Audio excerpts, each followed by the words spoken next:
Il sent une mauvaise odeur, des brebis prisonnières dans ta vie et dans ton cœur. Quelle est cette personne que tu n'arrives pas à supporter? Il suffit seulement que tu la voies. Du coup, tu es dérangé. Tu la tues même dans ton cœur. Tu te dis, vis comme si je n'existe pas. Tu fais ta vie et je fais la mienne. Tu me vois et tu fais comme si tu ne m'as pas vu. Et si même je meurs, ne viens pas à mon enterrement. Tu l'as tué. Tu es un meurtrier. Quand tu te comportes envers un homme comme s'il n'existait pas, tu l'as tué et tu es un meurtrier. Et au dernier jour, Dieu t'appellera meurtrier parce que tu l'as tué dans ton cœur. Tu le rencontres et tu fais comme si tu ne l'as pas vu. Il peut être face à toi, tu ne lui parles pas. Tu l'ignores, tu es indifférent. Et certains même disent, je lui ai pardonné mais je suis prudent. J'ai mis de la distance entre moi et lui. Mais quand Dieu te pardonne, est-ce qu'il met de la distance? Il te restaure. Mais toi, quand tu pardonnes, tu mets de la distance. Quand tu le vois, tu es troublé. Tu ne sais plus bien parler. Tu es déstabilisé parce que tu as de la haine, de la rancœur. Voici ce que tu vas faire pour arriver à pardonner à cette personne. Commence à la bénir dans la prière.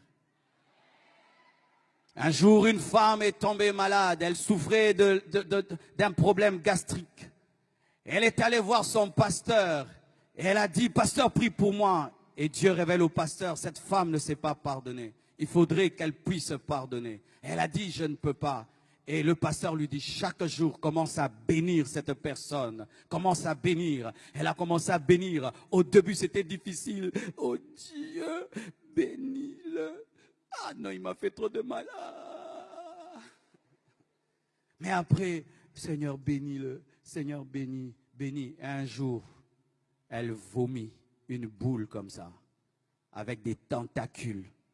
Le pardon l'a guérie et l'a libérée. Lorsque tu as de la haine, ce n'est pas d'abord la personne qui est haïe qui souffre, c'est toi qui souffres parce que tu ne te sens pas à l'aise.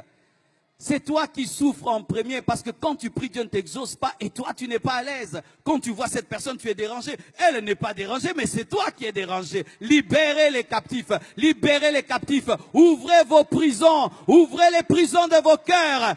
Téléphone cette personne. Dis à cette personne, je t'aime, je te pardonne. Et je t'assure que tu vas l'amener au Seigneur par ton pardon. Beaucoup qui êtes chrétiens en ce lieu, vous n'arrivez pas à amener vos familles vers Christ. Pourquoi? Vous vivez dans la haine et dans la rancune. Tu as de la haine pour un païen. Tu as de la haine pour un païen. Tu es chrétien, mais tu as de la haine pour un païen. Comment il viendra à l'église? Toi qui es chrétien, tu ne sais pas pardonner. Saluez ceux qui ne vous saluent pas. Dites bonjour à ceux qui ne vous saluent pas. Écris-lui un SMS, je te pardonne. Même si c'est ton copain qui t'a déçu et qui a pris quelqu'un d'autre. Même si c'est la personne qui a tué ton père, tu dois pardonner. Même si c'est la personne qui est allée, qui a détruit ta réputation, tu n'es plus respecté, tu dois pardonner. Pourquoi? Parce que Dieu t'a tout pardonné. Jésus est mort pour tous tes péchés. Il est mort pour tous tes péchés. Et s'il a tout pardonné, tu dois aussi tout pardonner. Soyez parfaits comme votre Père Céleste est parfait. Lorsque Dieu répand sa pluie, il la répand sur les sorciers et sur les chrétiens. Lorsqu'il envoie le soleil sèche le vêtement du sorcier et du chrétien. Si Dieu peut aimer le mauvais et le bon, toi aussi. Pourquoi tu réclames aux gens d'être parfaits pour les aimer? Es-tu parfait? Que celui qui est parfait en ces lieux, qu'il lève sa main. Lève ta main si tu es parfait. Tu n'es pas parfait, hein? Alors pourquoi tu n'es que dans la condamnation? Il a fait ça, il a fait ça, il a fait ça. C'est pourquoi toi aussi tu as fait ça, tu as fait ça et tu as fait ça. Et d'ailleurs, si on ne met pas ce que tu as fait, mettons les pensées. Tu as pensé ça. Car certains ne font pas le mal, mais ils pensent le mal. Et pour Dieu, la pensée est égale à l'action. Écoutez mes frères et sœurs. Quand je vous vois et je vous parle ainsi, c'est parce qu'une fois dans ma vie, j'ai vu ce qui se passe après la mort. Et depuis que j'ai vu cela, j'ai décidé, quand je parle aux hommes, de leur parler des choses importantes pour leur éternité. Et je vous demande vraiment d'arranger vos vies ce soir parce que l'éternité existe.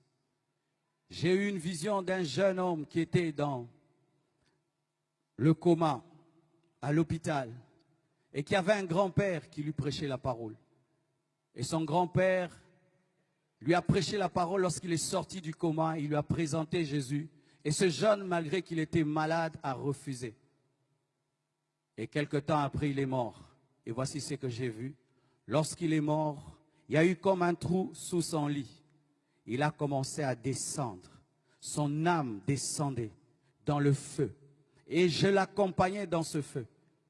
J'ai entendu son âme qui parlait, qui disait, « Qui arrêtera ma course et ma descente ?»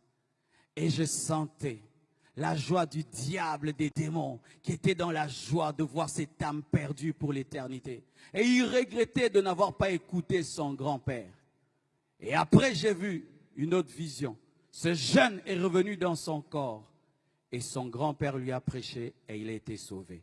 Bien-aimé, l'enfer existe.